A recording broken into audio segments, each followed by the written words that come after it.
Welcome back to Legalese 123, where we are covering cases across America. Hello and welcome back to Legalese 123. I'm your host, Missy K. I hope you are doing well on this Monday, February the 9th. Well, what do we got going on this week? There's a lot going on. So what we're doing today is, unfortunately, we're going back to Brendan Banfield. I told you I wanted to finish up this series, and we are going to do what his testimony is, but guess what? We can speed it up so it won't be as terrible. We have a lot going on. We still have updates with the TikTok psychic. We've got stuff about Jessie Butler. Who's Jessie Butler? I'll go into that. Corey Richins, we're getting ready for her trial. Juliana Magalhaes, her sentence won't be for a while. Charlie Adelson had an appeal. We're going to go over that as well. Miles King has a court date this week on the 12th. Brian Walsh's mother, Diana Walsh, is being sued for the damages to the Cohasset home. What's happening with that? There's a court case date for that as well. And what's the latest with New Mexico versus Meta? So these are some of the things that we are tracking this week, and we'll give you updates on that. Remember, this is my long format, my long content format where we go over the trials, and I try to do it in about an hour and segment it out so you don't have a big, long thing. But I am on YouTube Shorts as well as TikTok and Facebook. Go to my Legalese 123. And that's where you'll find me at those locations as well. If you just want to hear the shorter versions of the things that are happening, I tried to give a quick 3-minute update of the cases that we're following or things that are happening in the news, etc. So before we do anything, let's get into it. Brendan Banfield is being accused of unaliving his wife, Christine Banfield, and Joe Ryan in a interesting plot twist where he lured Joe Ryan into their home to have a sexual encounter with his wife, Christine, but made it look like Christine had set up this encounter and the encounter went awry and that something happened and Joe unalived Christine. It wasn't Brendan. And that then Brendan and his au pair, Juliana Magalhaes, could go on and live happily ever after. Because Brendan Banfield was having an affair with his 21-year-old au pair from Brazil after she had only been in their household for a year. Yes, they had been plotting this for a year before it happened. Juliana had lived in the home for about, let's say, 6 to 8 months. You just can't make this stuff up, right? You just can't make this stuff up. So Brendan Banfield is going to try to excuse away what exactly happened. So if you haven't already heard this, congratulations, welcome. If you have heard this, I'm sorry, you're going to hear it again. You can fast forward to the places that you want to hear again, but you get to hear my commentary in on it. So without further ado, let's bring it up and let's begin our what the heck can Brandon Banfield say that is going to change your mind?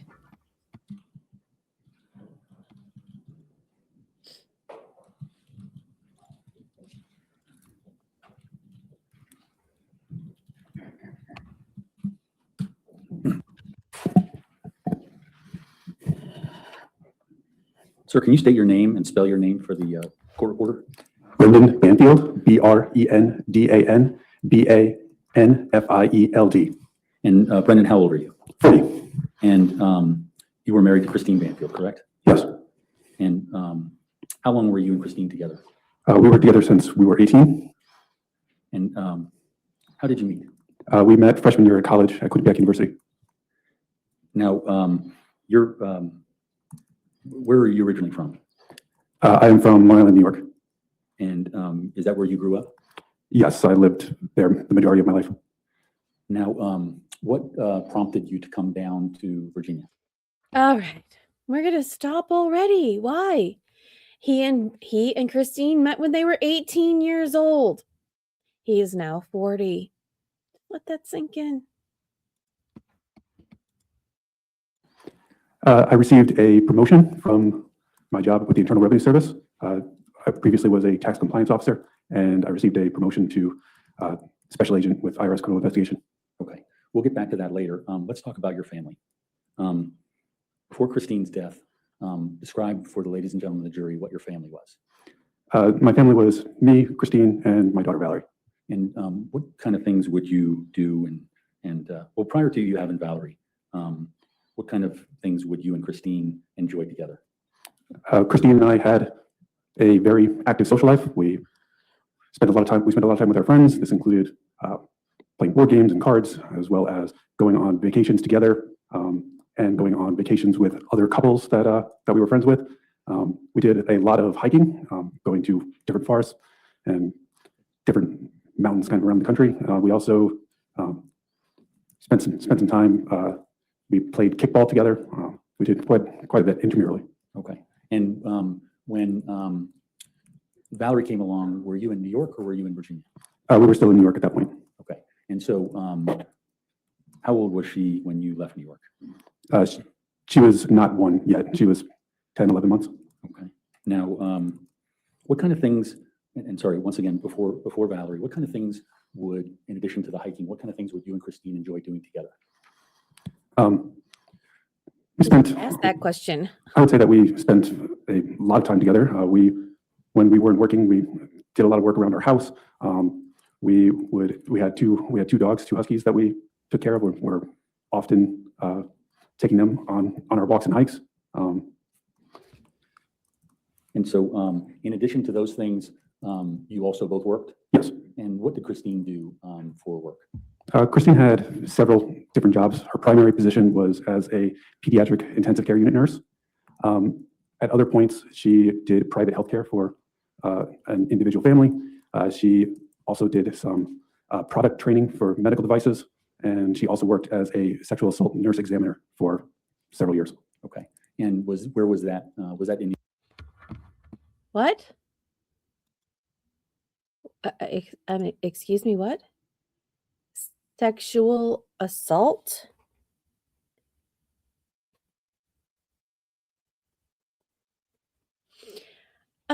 Okay, so you're telling me that she was a sexual assault nurse and you're telling me she's the one that lured Joe Ryan to come to her house and sexually assault her, essentially? Oh, that's not going to go well. That's not going well. New York? Those were in New York, and when we came to Virginia, she continued as a pediatric intensive care unit nurse and trainer for INOVA here in Virginia. Okay. Now, in terms of your work, when you were in New York, what did you do? I mostly worked for the Internal Revenue Service before I came to Virginia. I was a tax compliance officer. I also worked at a math tutoring center known as Mathnasium, where I was center director, and Christine actually worked there with me as well. Was this a business that the two of you owned? Yes, this was a business that we owned together and worked at together. Okay, and how did you divide the duties in this small business? Generally, we had about 5 to 7 employees in addition to ourselves. I ran most of the day-to-day activity which would be the after-school hours for when kids would come and study math with the tutors. I did math assessments. I spoke to the parents about where their child was and how we could generally get them to where they would be needed to be, where at their current grade level. Christine helped quite a lot with the hiring process. She worked on marketing.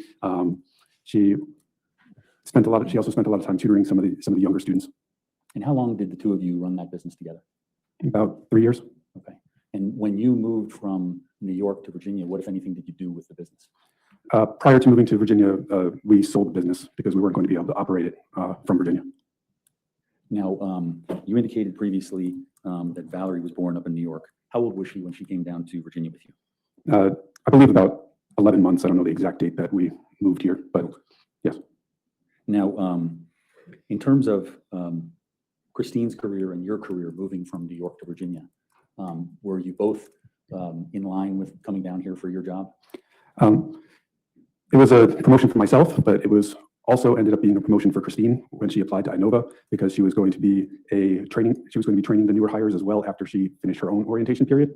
And so this was going to be a pay raise, and she always liked mentoring new nurses when she was at Stony Brook Hospital. So this allowed her to more formally control some of the training process of the nurses in the pediatric ICU. And so did she look at this move, even though it was for your job and your training, did she look at this as something that was positive, or? I would say that once she started applying to positions here, she applied to like Children's National Hospital and a few others, and she realized some of the opportunities with her background, that this was going to be positive for her career as well. But I mean, she was also concerned because we weren't going to be next to our family, which was mainly in New York at that point. Okay. But there was. Okay. She's a very highly educated person, right? To be a pediatric nurse in the ICU, you got to be really skilled to do that job. And then she was in the math business with him. I mean, you got to know math, right? And then now she's training and training nurses in the ICU. You have to be very skilled to do that. Oh, just feel so bad for her. A lot of benefit, and we viewed that it was beneficial to us and our family and Valerie. Now, you met when you were 18. So how long were you together, including your non-married life and married life? About 19 and a half years. And how would you characterize your relationship with Christine? For the most part, we were pretty inseparable. We were together the entire time. We didn't break up at any point. We were from college to our first jobs after college, to buying our first house together, to marriage, to getting a dog and a second dog, and then moving down here. We were always together, always planning for the future. This was 19 and a half years. 19 and a half years you're with somebody. That is an awful long time. And then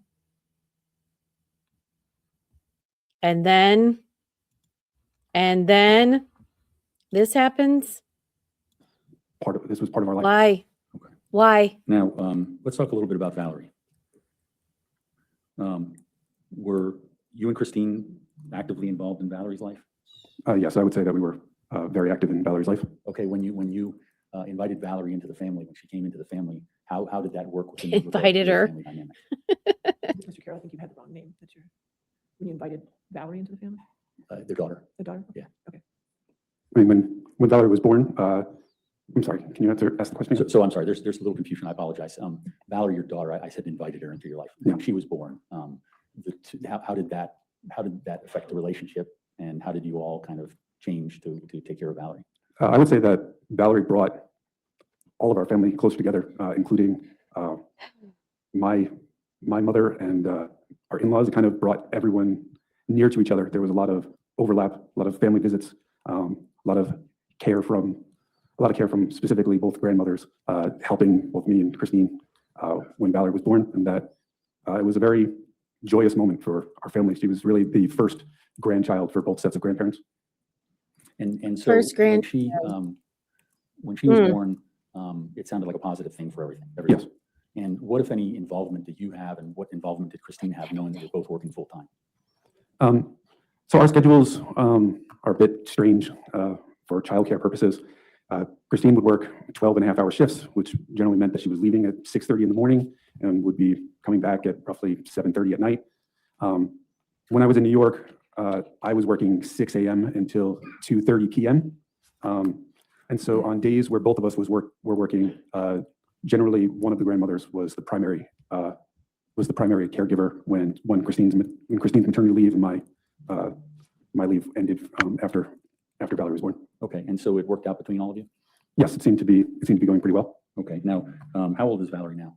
Valerie should be 8 in March, so 7 currently. Okay, and do you, since this situation has started, do you have contact with her? Yes, I talk to her basically every day by video chat, often also by phone. Now, when she was younger, what kind of involvement did you have with her education? I spent a lot of time on her education.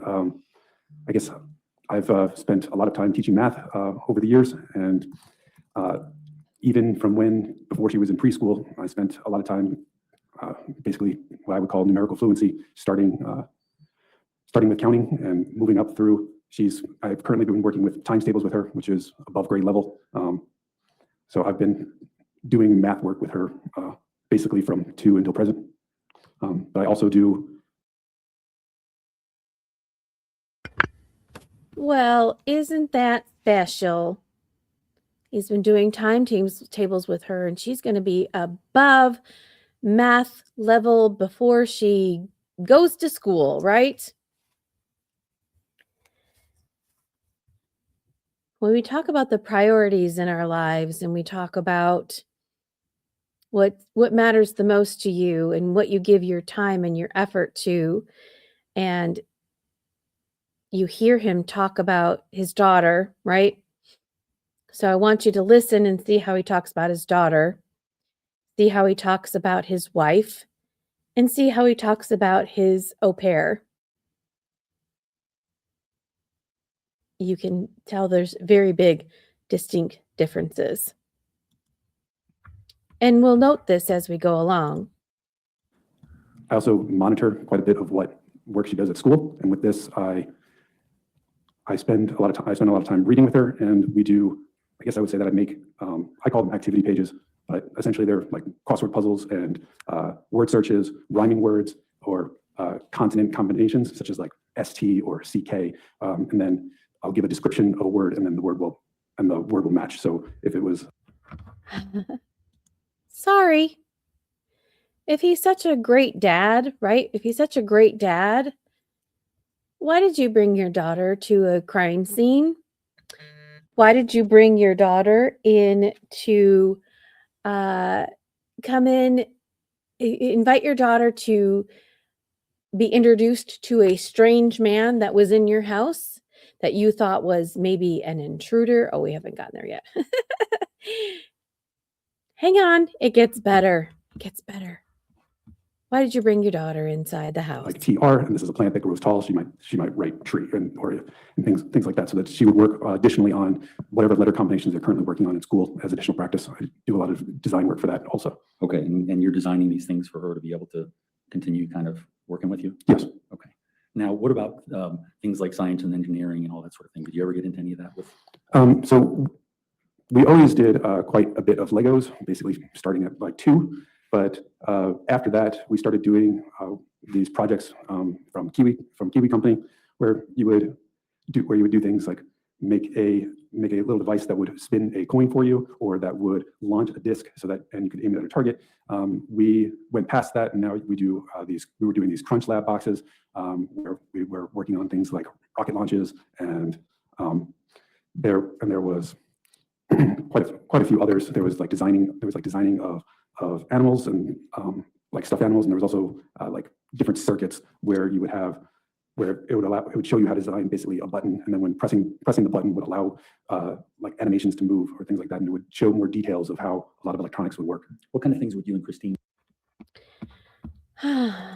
Again, isn't that so special? Look at all the time and effort he's spending with his daughter to further her education. And isn't he such a great dad? Well, where are you now, Brian? Brian, where are you now, Brandon? Brandon, where are you now? Where is she now? Do you think about that for the future? Do with her? We spent a lot of time in nature, the 3 of us. Behind our house is Frying Pan Farm. So walking distance, we have walking trails, and we can walk to Frying Pan Farm where Valerie would definitely like to see the animals. We had a membership to the National Aquarium in Baltimore, and we went there frequently. Oops. I'm sorry, was there more to your question? It was about the 3 of you doing things together. We would go on vacations. There was quite a bit of spending time with family in terms of going to the water, whether going to the beaches or even with my in-laws going to on their boat and going fishing. He always looks he's like, okay, word salad. Blah, blah, blah, blah, I'm just going to spew these things out really fastly. And you can hear him talking really quickly. I had this on 1.5 speed. His lawyer is going really slow, which is why we're doing this. But obviously he's talking fast. Just get it out, right? Just to get it out. And then he looks to his lawyer like, okay, did I say what I was supposed to say? What's next? Do I say what I was supposed to say? Zero compassion, zero feeling. I just feel so just flat, like he's rehearsed this to an extent. How did you observe the relationship between Christine and Valerie? Christine loved Valerie very dearly, and Valerie was very attached to her mother. It was tragic, their separation, but when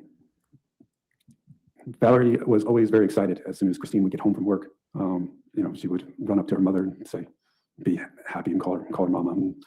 And, they spent quite a bit of time doing art-related projects. Christine would often bring Valerie to dance when she was not working. Now, did you love your wife? Very much. Oh, Did you want to continue your marriage? oh my gosh. Well, let's just go ahead and hit him with the really hard questions. Did you love your wife? But let's go back to that. So he just said, it was tragic. It's tragic what happened. It's tragic what happened. Okay. Let's go back to, did you love your wife? Often bring Valerie to dance when she was not working. Now, did you love your wife? Very much. Did you want to continue your marriage with your wife? Yes. Okay. Let's Working. Now, did you love your wife? Very much. Did you want to continue your marriage with your wife? Yes. Do you love your daughter, Valerie? More than anything. Oh. Your Honor, Well, there you go. There you go. There you go. When I talk about what are his reactions with all of the things that he's saying and he's doing. Do you love your wife? Yep. You want to continue your marriage? Yep. Or yes. Yes. Do you love your daughter, Valerie? With all my heart. What about your wife? She's the one that, had Valerie with you, right? Take it for what? Take it as a grain of salt. But all these little cues add up. try to show some pictures, Okay, if I can. all right.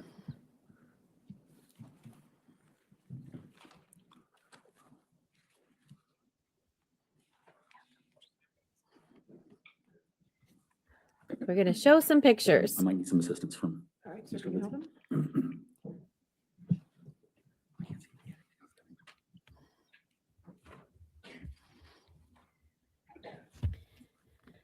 Let's listen in on how he describes these things. We identify that as defense exhibit number 220.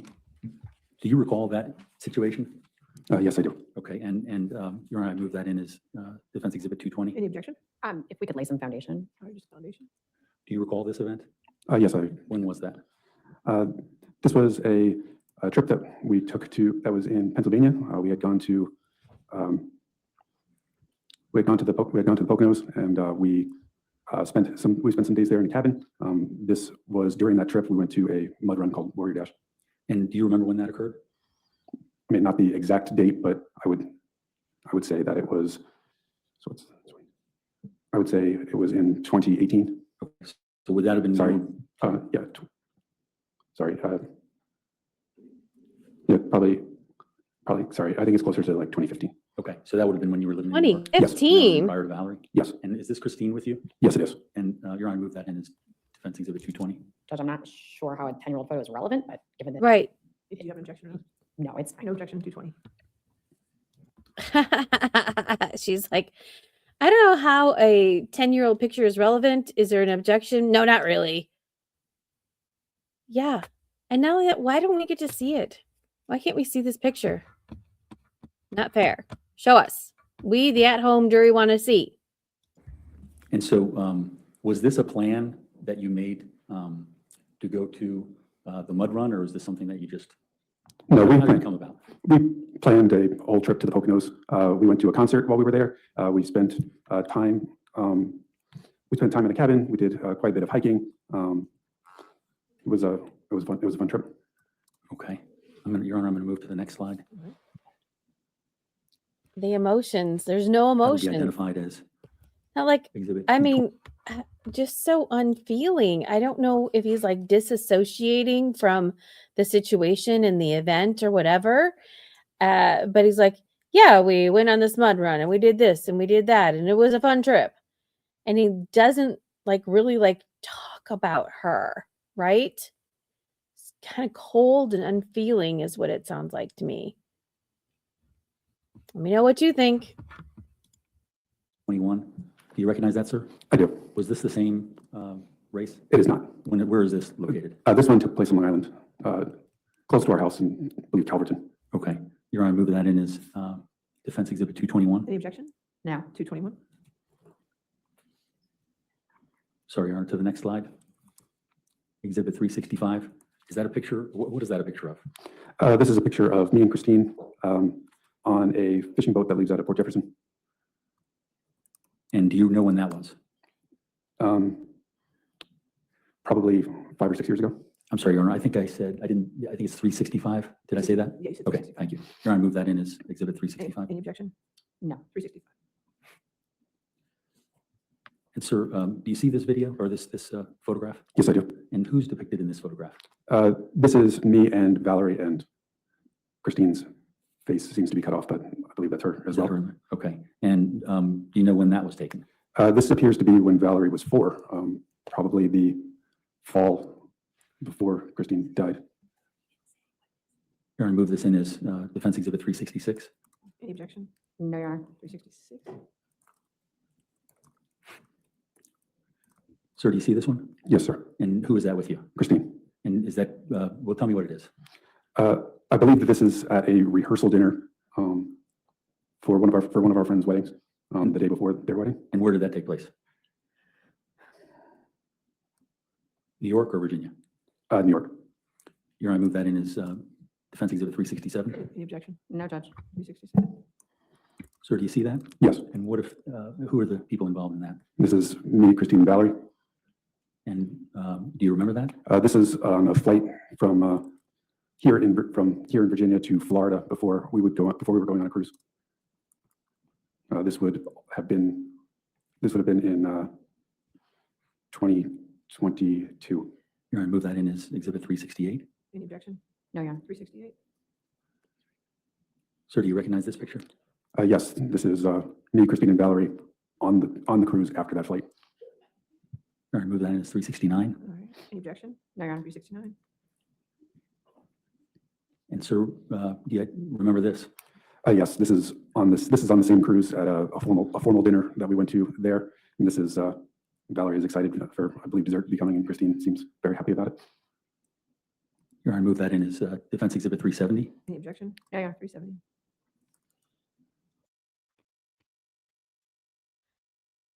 Valerie's very excited about a dessert, and so is Christine. See who he prioritizes? Sir, do you see the exhibit on the screen? Yes, I do. And what is that? We took 2 cruises in 2022. This would be the one that's in November. This was the first time Valerie went ice skating. I took her ice skating on the cruise ship. And was that Christine taking the picture, do you know? I think I took the picture myself. Okay, was Christine on that cruise? Christine was on the cruise, but she did not go ice skating. Okay. Your Honor, move that in as Defense Exhibit 371. Any objection? No. 371?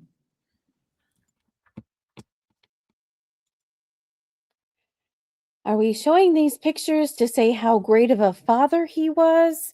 Or are we talking about the relationship between him and his wife?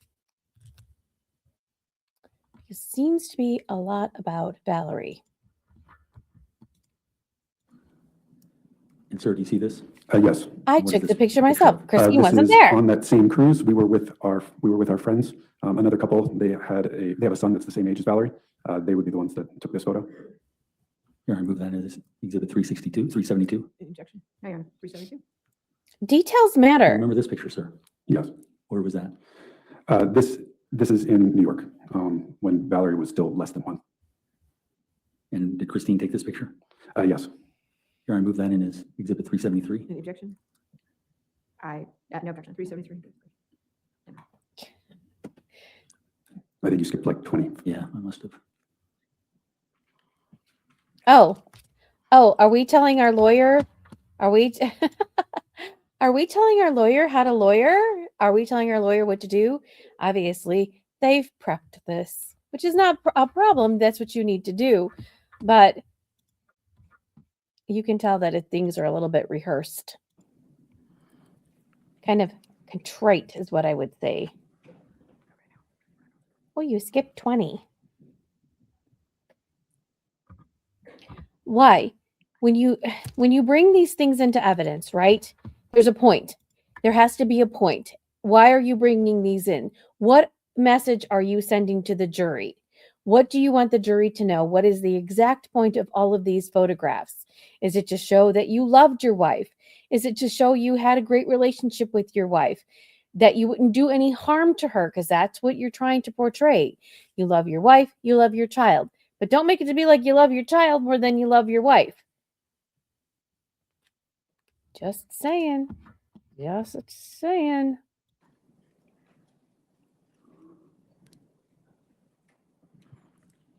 Sir, do you recognize this? Yes, I do. And who are the people in that photo? This is my grandmother. Valerie calls her Gigi. And this is Valerie when she was still 0. This is at my mom's house in New York. All right, move that in as Exhibit 374. Any objection? Judge, at this point, I am going to You wanna object to appro- relevance. You want to approach?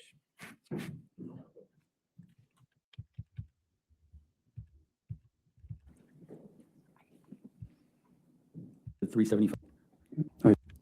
Sir, can you see the photo on the screen, Exhibit 375? Yes, I can. And what is that? Christine took a picture of me when Valerie was only a couple months old. Valerie Cameraman, what are you doing? snuggled up with me in bed. All right, move that in as Exhibit 375. Any objection? Judge, objection, relevance, and cumulative. Sustained objection.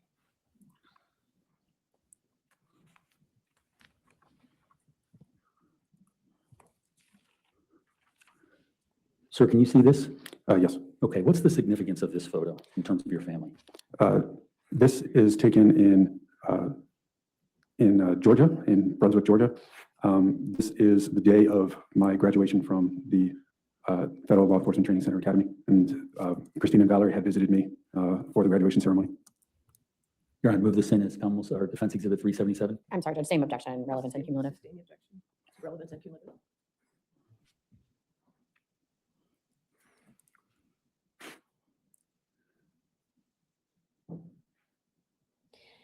Sir, let's move on. If she's sustaining the pictures as to relevance and cumulative, the first one was sustained. So now we're bringing on another one. Wouldn't you just stop?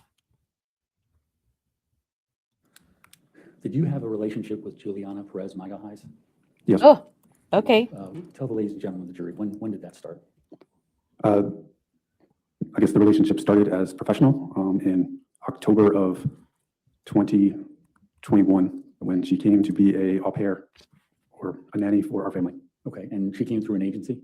Yes, from Cultural Care is the agency. What were the parameters of the cultural care exchange that she came through? Do you know? She would come and provide childcare for the family. It would include room and board, that she would be able to take educational opportunities, such as at a local community college.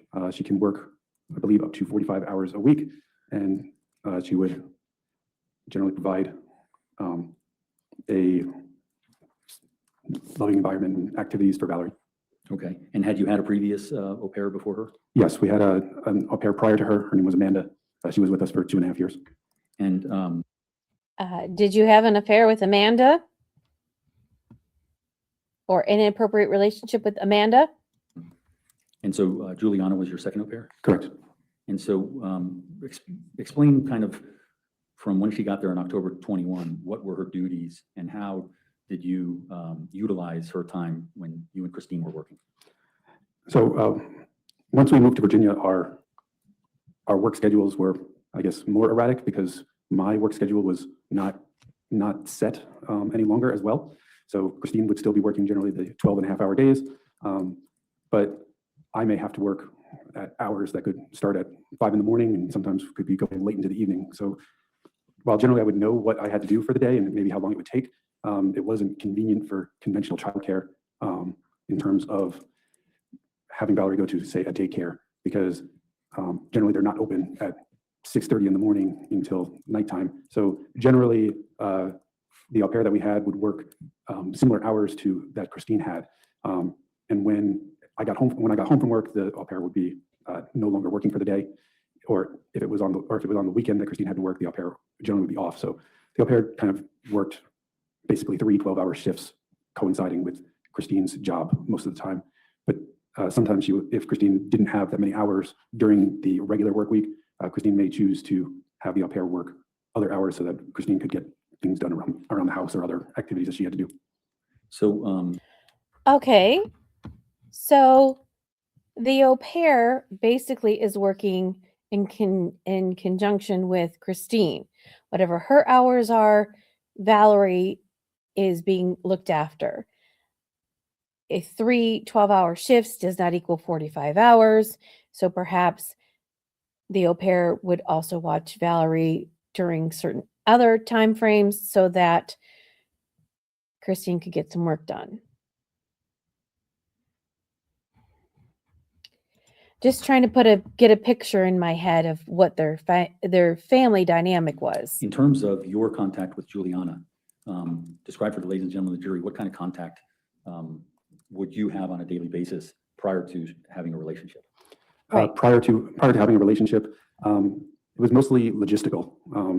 I may inform her when I was going to get home from work, if I had any delays, making sure that Valerie was getting to say dance lessons if Christine and I were not available then. Juliana would generally bring Valerie to preschool on the days that she was working. And we might just talk about activities for her to do with Valerie on days that they were working. So the other thing I find interesting, and I don't know very much about the au pair world, etc., but she had a driver's license. So, because she was driving this kid around. So put that in your cap and think about it. The au pair, who was only there for a short period of time in 2021, and this happened in 2023, had driver's license. Okay. And when was it that this turned from a working relationship to something else? In August of 2022. Okay. Describe for the ladies and gentlemen of the jury how that happened. So in August, Juliana and I were home alone. I had to work on both Saturday and Sunday. So I believe the original day was a Friday. Christine and Valerie were in New York, and Juliana started texting me while I was preparing food in the kitchen. It was an unusual line of text as she was complaining about. Let me, if I may just Sure. interrupt. Where was she and where were you in the house? I was in the kitchen. I believe she was upstairs in her room. Okay. Sorry. Please go. Continue. It was an unusual text conversation in terms of that Juliana was complaining about her dating activity and the people that she was seeing at the time. I don't particularly like texting, and I think I basically said that if she wanted to talk, that she could come to the kitchen. Okay. And what, if anything, happened? At that point, Juliana showed me quite a few screenshots of her dating app. I believe it was Hinge, and the people that were in the Hinge app all had similar names to me. Their names were Brendan and Brandon and Brennan, and these were people that she had matched with on the app. And so, and how did it progress from there? She was making quite a few jokes about it. At some point, I finished cooking and was eating. I don't believe that Juliana actually ate ate dinner at the same time. We talked about other unrelated things. Talked about there was some family history of alcoholism and how her family in Brazil is dealing with that. And we spent maybe an hour and a half or 2 hours talking about some random things, but also about her dating history. Were they drinking alcohol? You're talking about alcoholism in her family. Were you drinking alcohol? During this time, when she was talking about different people, she was described people that she was interested in, people that were taller, people that were older, and it appeared to me that she was, along with the photos, the screenshots that she had shown me of people that she had matched with, that she was basically describing me.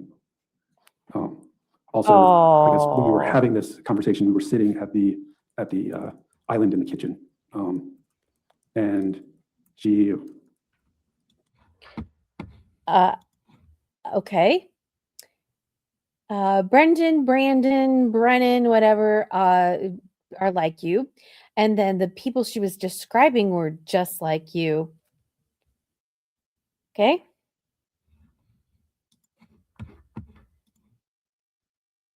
Maybe she put in those parameters to make it look like her it was seat you. closer to mine a couple times. And so what did you do at that Oh, point? she scooted over. I did not stop her advances.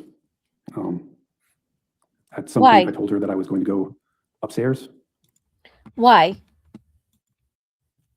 So here's the problem that I have.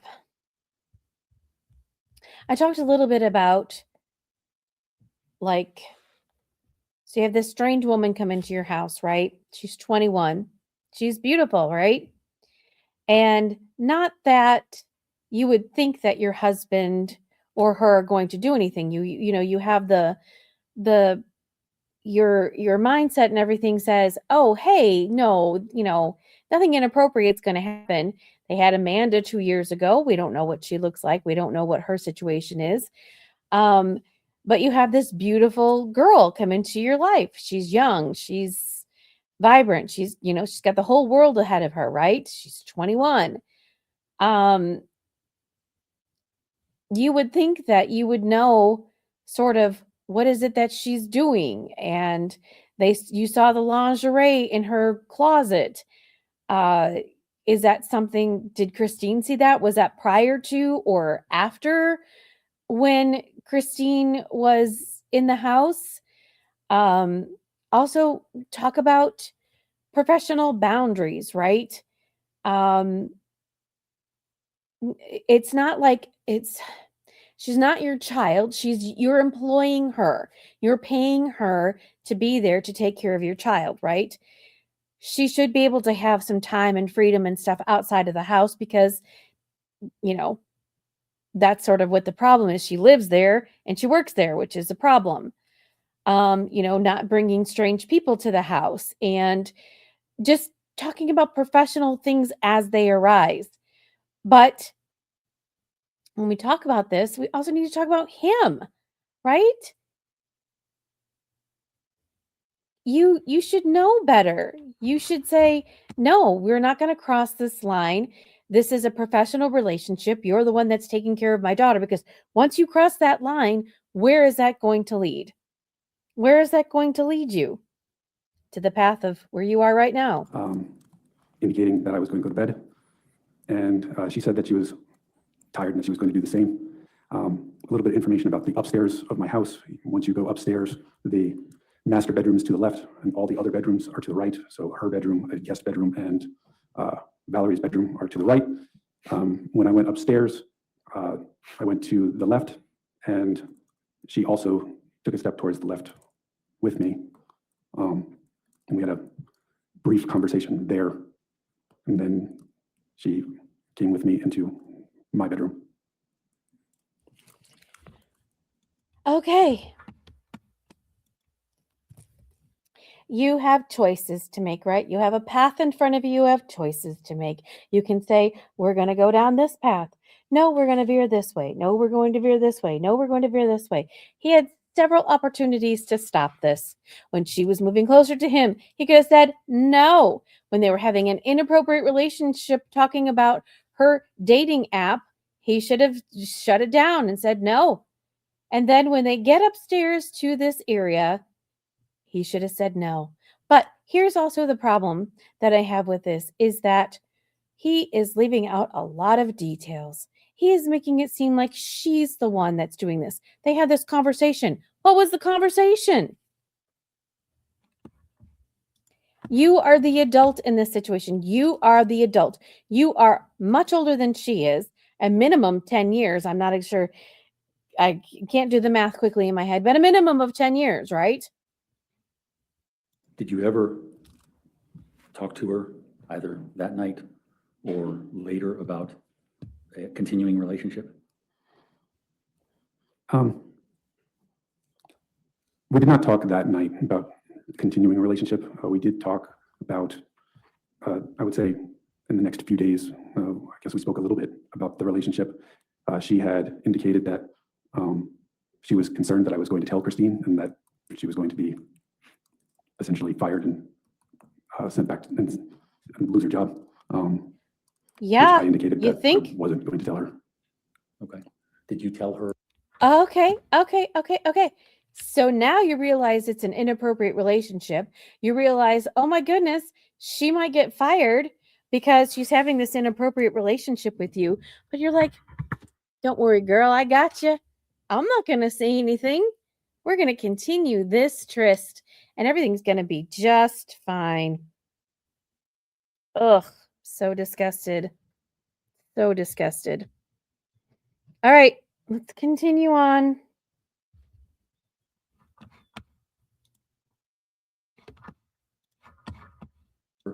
Anything about what had just happened and what that was? Yes, I mean, that would be that we were having an affair. I had also indicated to her that I had previous affairs. And that really this was just an affair, and not that there would be no other relationship. That there's, and The that woman basically that this is thing with you. something that I've had affairs previously, and that there's nothing that changes in mine and Christine's relationship. Now, was Christine aware of your affair? I don't believe she was aware of the affair between me and Juliana. Was she aware of your previous affairs? She was aware of at least 2 previous affairs. Okay, and likewise, were you aware of her affairs? Yes, I was also aware that she had affairs. Okay, and how did the two of you manage in your relationship moving forward with those facts?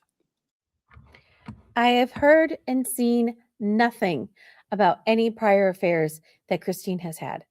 Now, I don't know if they're allowed to get that in. I mean, obviously, he did just ask the question about her affairs, and I would think that if she did have other affairs, that they could possibly get into it, because if they're trying to state the fact that she's the one that set this up. But again, I'm coming in this as a juror. I haven't seen any of the prior motions or anything else that has or hasn't been argued. But well, Brendan, you're such a ladies' man. I've had affairs. She had affairs. It's all good. So I guess in about 2013, it was found that we had quite a few discussions. At that point, Christine was working at the private healthcare, and she would travel for work for an entire week at a time, basically. And during this time, she would not be available to come home. Her shift was literally the entire week. So we were separated a lot. My job, I wasn't in my previous position, but my job also required some travel. I spent about 6 months in Jacksonville. I spent another month in Kansas City, and I was living in New York, but I also spent some time here in the DC area. So we were both traveling quite a lot for work. And I guess that was poor for our relationship at that point. We had gone to therapy. We went to couples therapy for several months. I'm sorry. I still, that is not an excuse. It is not an excuse. If your marriage isn't working, separate. Your marriage isn't working, divorce. You're just making an excuse and saying, We just have these affairs. It's okay. Everything's just fine. So it's okay to have the affair with an au pair that's living with you and taking care of your child in the same home where you're residing with your wife.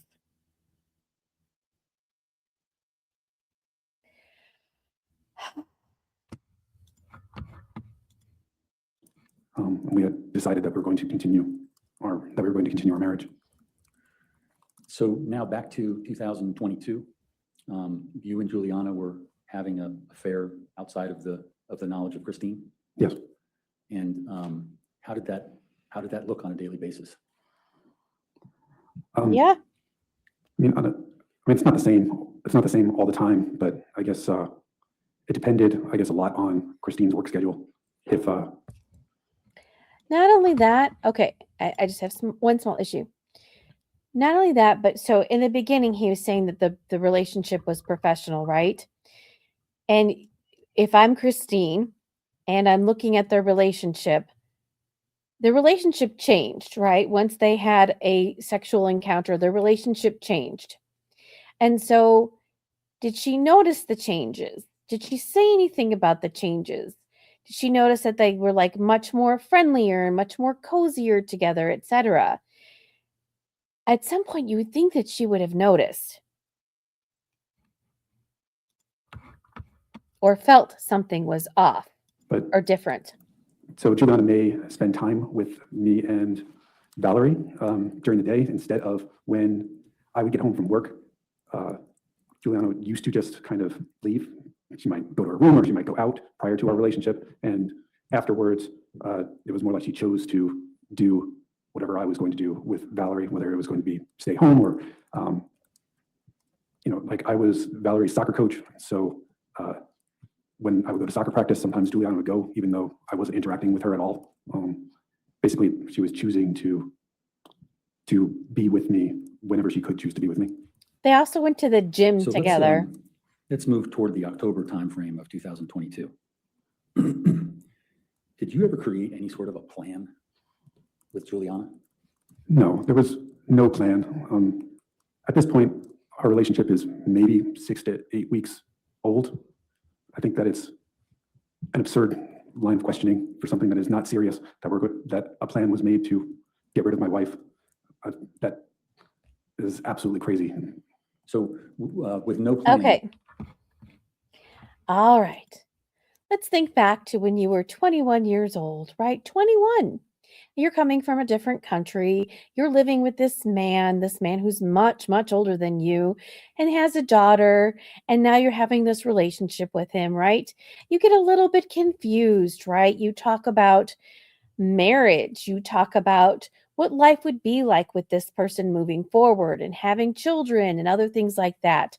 You can't tell me that you're just like, nope, it's just all about a sexual encounter and that's it. We're not moving forward on anything else. You have dreams of getting married and living in America, right? And where's your Prince Charming, your knight in shining armor and kids and all of these things. You cannot tell me that these things didn't come up. Now, mind you, in a 6 to 8 week relationship, that is in a normal 6 to 8 week relationship for a 21-year-old, you probably aren't having these conversations. But she is living with you on a day-to-day basis. She is practically playing house with you with the wife still being there. You can't tell me that it was not getting to a serious point. I don't believe you. Let's talk about Silver Eagle Armory. Sure. Okay. So how did that happen where Juliana went with you to the Silver Eagle Armory? So it was basically one of those things where it was something that I was going to be doing outside the house. Generally, I would go to a shooting range every month, every other month, to practice before my qualifications for my job. And how many times did you have to qualify for your job? You have to qualify twice a year, but there's practice there's practice on the opposite quarters. So there would be, I guess, 2 trainings and 2 qualifications. And generally, I would go practice prior to having one of those training sessions or qualifications at my job. And how is it that Juliana ended up coming? I was going to be going there anyways. She thought it would be fun to to attend as well, as it was going to be out of the house. It was something that She was just tagging along with her boyfriend. Uh-huh. wasn't going to be a risk of being found out by Christine. Okay, so the relationship continued into that October, December timeframe? Yes. Okay, so when you're, in terms of training for people that go to Silver Eagle, is there any sort of training class or anything like that? The first time you go there, they do a safety class, making sure that you understand the fundamentals of using a firearm, that you treat all firearms if they're loaded. You never point a firearm at anything that you're not willing to shoot. Things like that, making sure that you understand the safety mechanisms of a firearm, and making sure that you understand range etiquette, that the gun should always be pointed down range, should never be pointed at another person, things like that. Is this something that you knew through your training? Yes, this is something that is also discussed in my trainings. And so would this training that you're talking about at Silver Eagle be for someone who's never shot a gun before? Yes, it would be for a kind of a beginner lesson. Okay, and she went with you twice, correct? Yes, she did. Now, was there, in having her come to the range, was there any plan that she was going to back you up on some plan?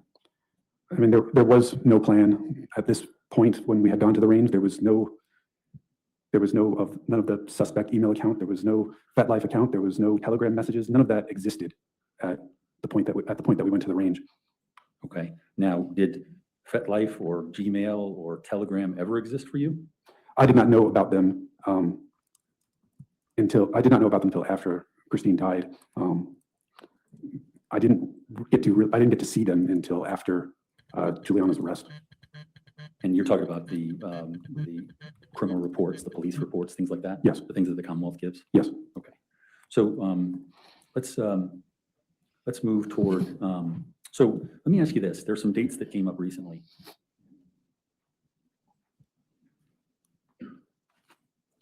Some dates that came up recently relating to the Fetlife account and lack of activity. Do you remember what occurred, what was going on January 13th and 14th of 2023? Not specifically, I don't. Okay. Do you remember a weekend in Winchester? Yes, I do remember a weekend in Who was Winchester. with you in Winchester? I went to Winchester for work. I was going to be there for 2 days. I was going to be there for 2 days. So I had a hotel, and Juliana drove there herself, not with me, later the evening of the first day, if I remember correctly. And she stayed there with you? Yes. Okay. Now, do you remember what was going on at home? Who with Christine and Valerie? I believe my mother-in-law, Linda, was with Christine and Valerie. Okay. That was on the 31st of January and February 1st? I don't remember the exact date of Winchester, but Okay. Would that be common for your mother-in-law or even your mother to come down to help out with the kids? well, there's only Valerie, but yes, it is extremely common that the grandmothers came to visit us. Oftentimes, each of them may come almost as every 4 to 6 weeks. And they may spend between 5 and 10 days. Did you see? He corrected his attorney. There's only Valerie. Okay, so I have a question about this. He's going out of town, and then, oh, she's going out of town, right? So Christine needs somebody to come and help with Valerie because Juliana is going to be out of town. What did Juliana tell Christine as to where she was going to be? And it happened more than once. It happened twice. As I had said before, Valerie was the only grandchild of both sides of the grandparents, and so there was quite a lot of support from the grandparents with Valerie.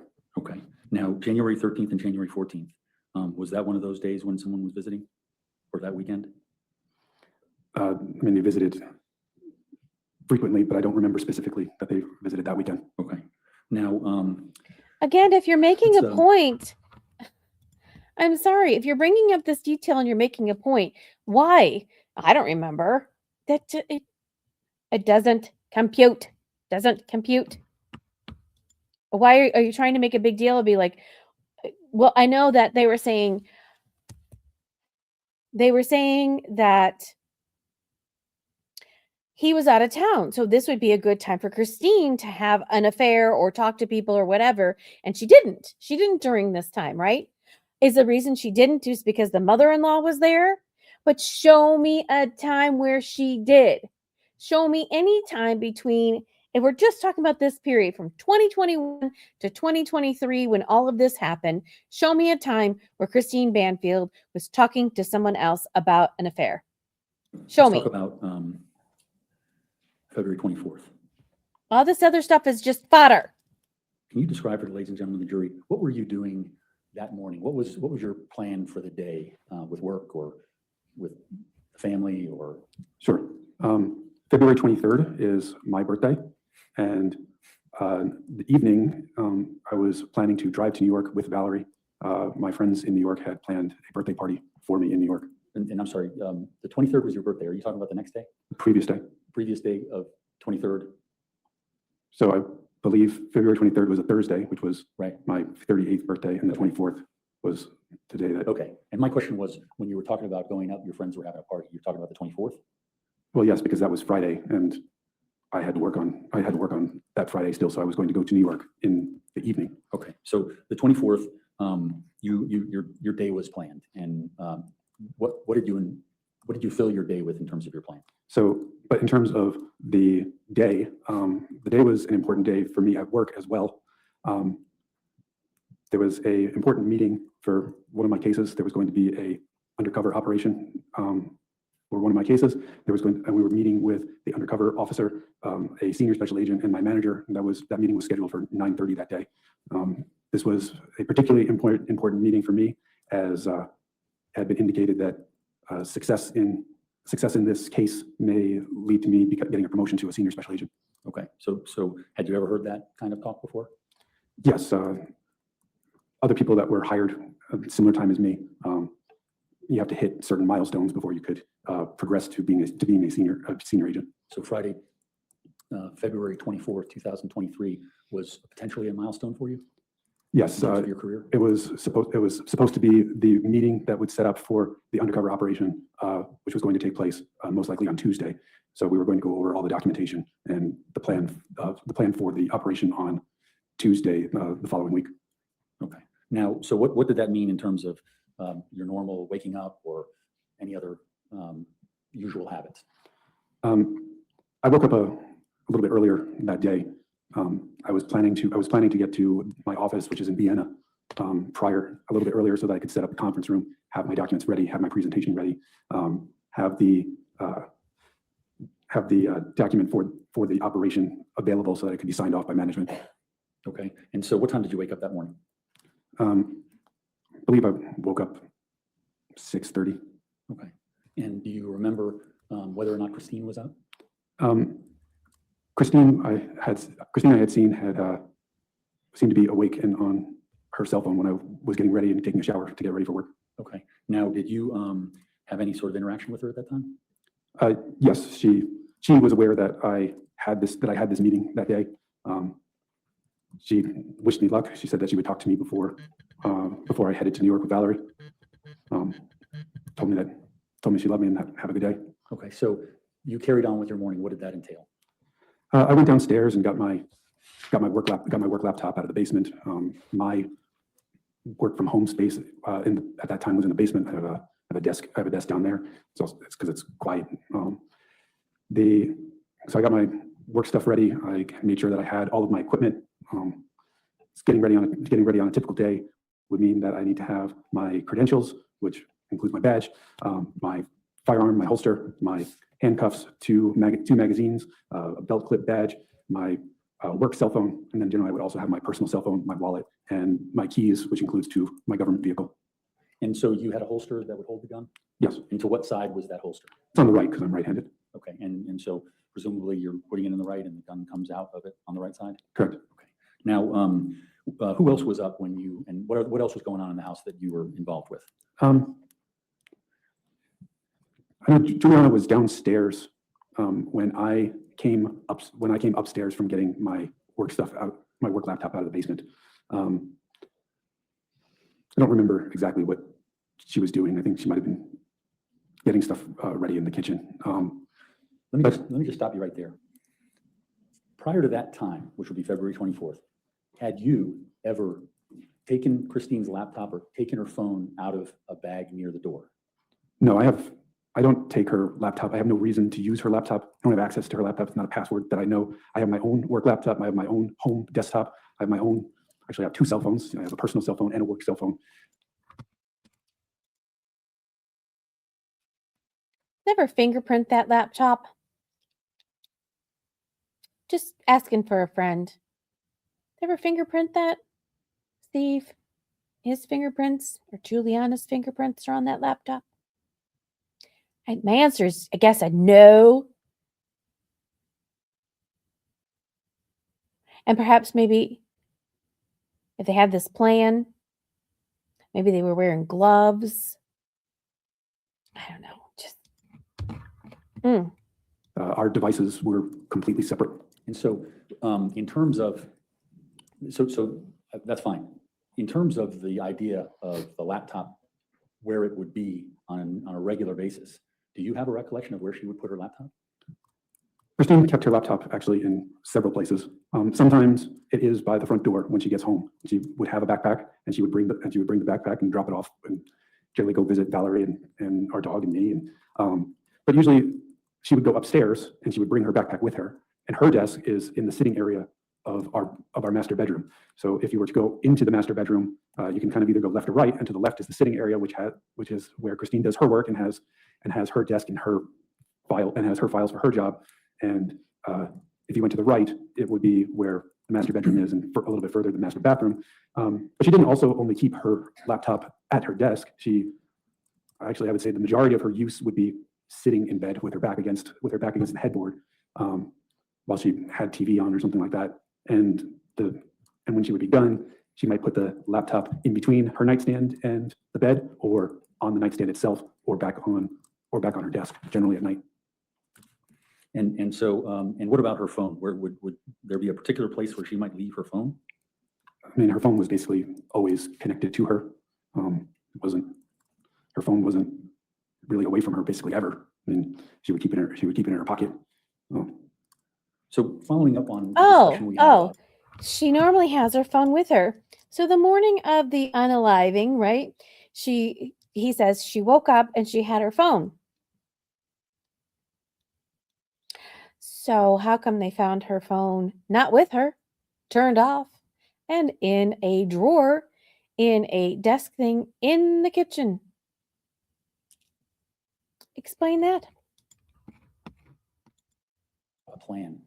Was there ever any time, and I think you indicated that you never went and grabbed her laptop or whatever, was there ever any time you observed Juliana going to grab her laptop or her phone?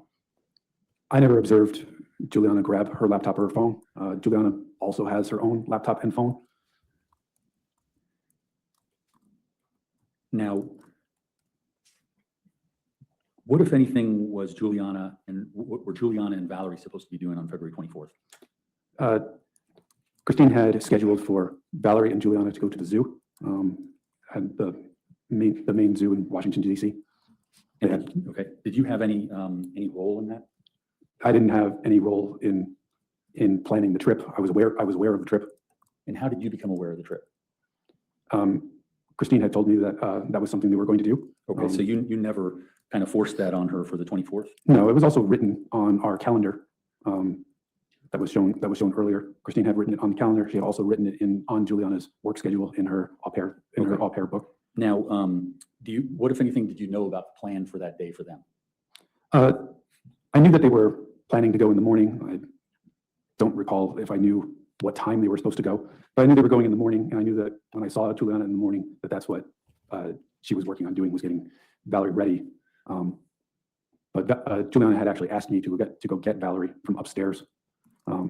At some point in the morning, I heard Valerie feet, meaning that she got out of her bed and pounded down the hallway and ran into my room. And so Juliana. I have a small issue. He was talking about how he got ready and he got all of his stuff ready and whatever. And then now he's going to go get Valerie. Why isn't she going to go get Valerie? If he's got to work and he's got this big thing he's doing, whatever, isn't it the au pair's job to be taking care of the child? Now, mind you, I know the parents also help and pitch in, what have you. Did she tell him to go get Valerie? And why is he taking directions from her? Asked me to get Valerie because Valerie wasn't in her room to start getting her ready. So I got Valerie out of my bed, which happened after I had finished getting my equipment ready. And did you see Christine there? Yes, when I had gone back upstairs, Christine was there, and she was sitting up. She was sitting up in bed. She had a blanket over her lap. She had both her laptop and her cell phone. Okay, and what, if anything, did, so when you took Valerie, where did you take her in order to? Valerie was sleepy, so when I picked her up, she was still kind of limp, and I carried her downstairs to Juliana, and Juliana got her, kind of woke her up gently, and changed her out of pajamas and into her clothes for the day. Okay, did you take any part in getting ready, get sandwiches ready, get anything like that ready? No, I was getting ready to leave myself. I wasn't, besides collecting Valerie, I wasn't doing anything to help them get ready for the day. What time did you get out of the house that day? Do you have any Roughly 7, a couple minutes after 7. Would that be a usual time for you to leave? I would say a more usual time for me to leave is roughly 7:30. Okay, and in this instance, you were going earlier for what reason? I was going earlier to just make sure that I had plenty of time in Vienna to get my presentation ready and have the conference room ready for when management was going to inspect my operation and documents for the operation that was supposed to happen on Tuesday. Okay, and I'm sorry, you said Vienna. Why Vienna? Vienna is where my office is. We have a couple offices, but that's the one that I'm stationed out of. That's the home office for you? Yes, that's my home office. The main office is in Washington, D.C., but this is one of the satellite offices, and that's the one that I work out of. And what time was that meeting set for? It was set for 9:30. Okay, so you left at 7. For what reason? I left at 7. I was going to go get breakfast, and after breakfast, I was going to get on the 267 toll road and head towards my office. Okay, and where did you end up going to breakfast that morning? I went to McDonald's for breakfast. Okay, is that a common occurrence for you? I would say that I occasionally go to McDonald's, but I often pick up breakfast on my way to work. Not necessarily McDonald's.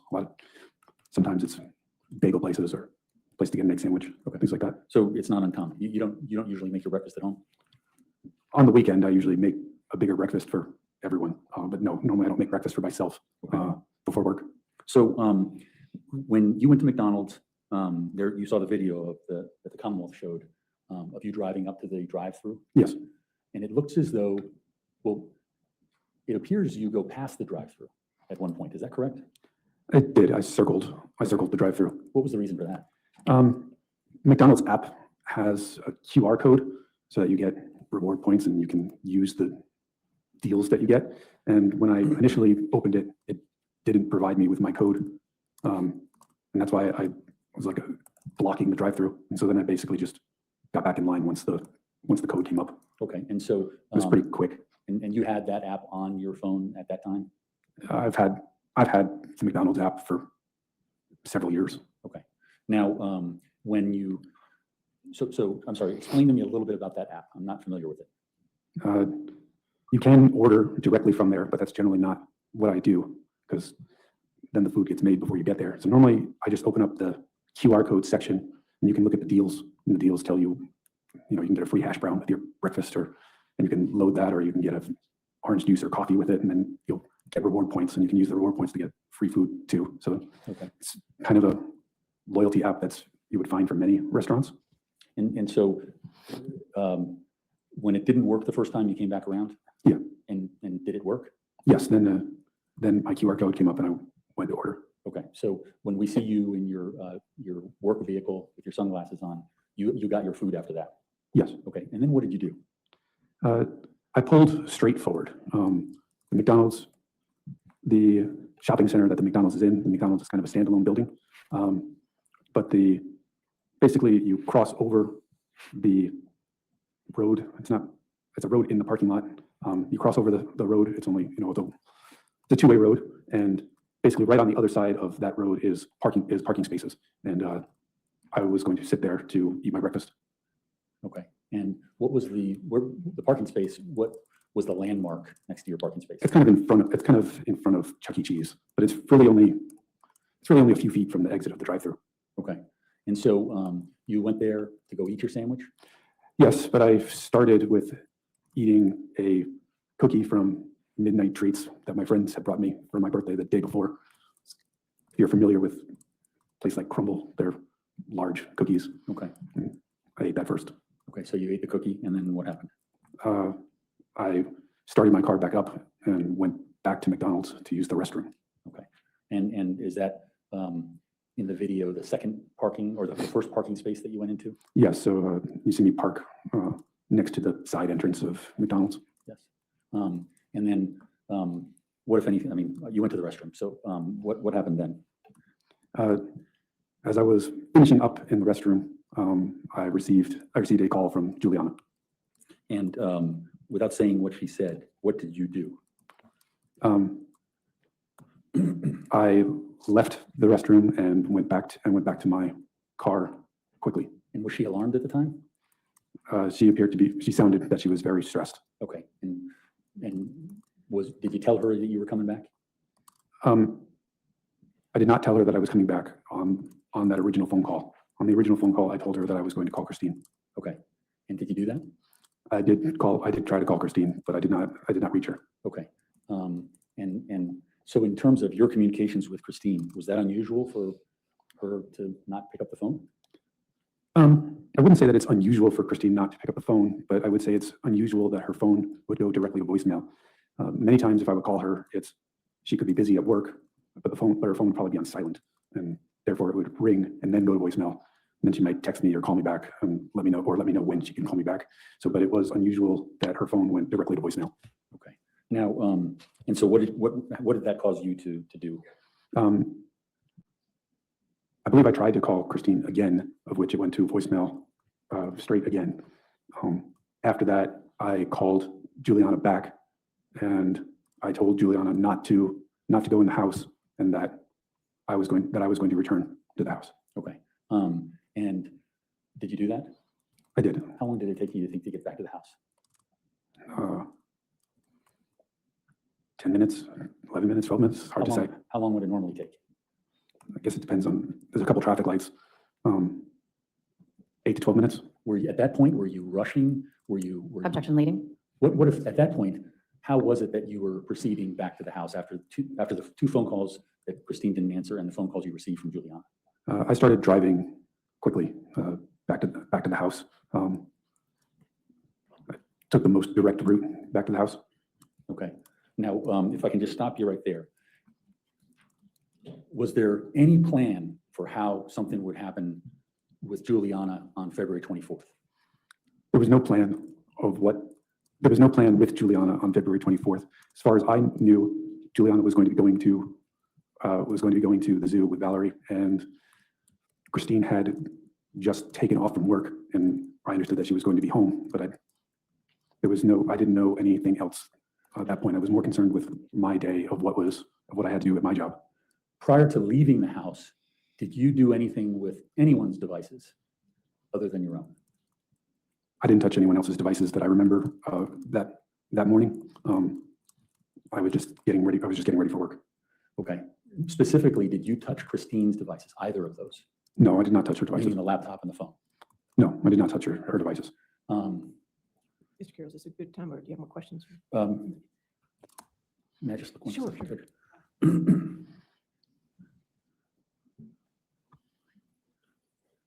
This might be a good break. Okay, so you're right. All right. Ladies and gentlemen, since it's Okay, so I'm going to go ahead and end this for this one. So this is day one, afternoon of Brendan Banfield's testimony. But I have a great question for you.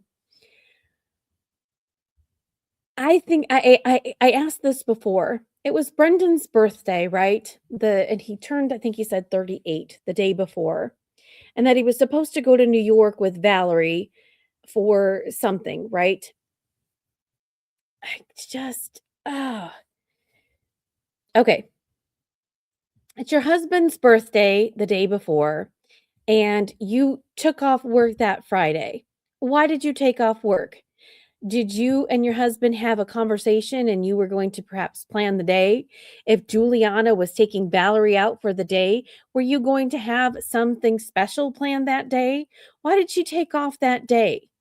Because remember, in order for the plan to work, she needed to be home, right? And to me, so the other thing too is I don't think Valerie was in her bed that morning. It sounds like to me that he woke up, he was very quiet, got all of his stuff together and everything to make the plan work, right? And that Christine's laptop and phone, he obviously took them away, or he was either in her room or he took them away. And Valerie was sleepy. He probably went up to go get her and tried to make it as quiet as possible, right? Because if Christine is sleeping, right, the plan has to work, that Christine has no idea that this man, Joe Ryan, is coming into her house, going up to her bedroom, which we know happened. We know the facts are Joe Ryan went into the house. He went up the stairs. He went to Christine's bedroom. He took her clothes off, and then bad things started to happen. And then Brendan came in as the conquering hero and did the things that happened, right? So those are my thoughts as to how this process played out and whether or not he actually did anything, right? What did he do? What did she do? Et cetera, et cetera, et cetera. So let me know in the comments how you think things are going for him. Is he doing a great job? Do you feel like he's fibbing a lot? Do you think that he is telling the story very eloquently? I mean, he's a ladies' man, right? He's had several affairs. She had several affairs. It's just an affair with the au pair that's living with you, taking care of your child. Did Christine know? I don't think so. I think she would have said or done something about it because they knew that she was, and they had conversations about it. I don't think she would have approved. So, gonna leave you right there. We'll be back again for his second day morning testimony. Make sure to like and comment if you want to hear more. Thanks for watching Legalese 123. If you like what you saw, please like and subscribe for more content.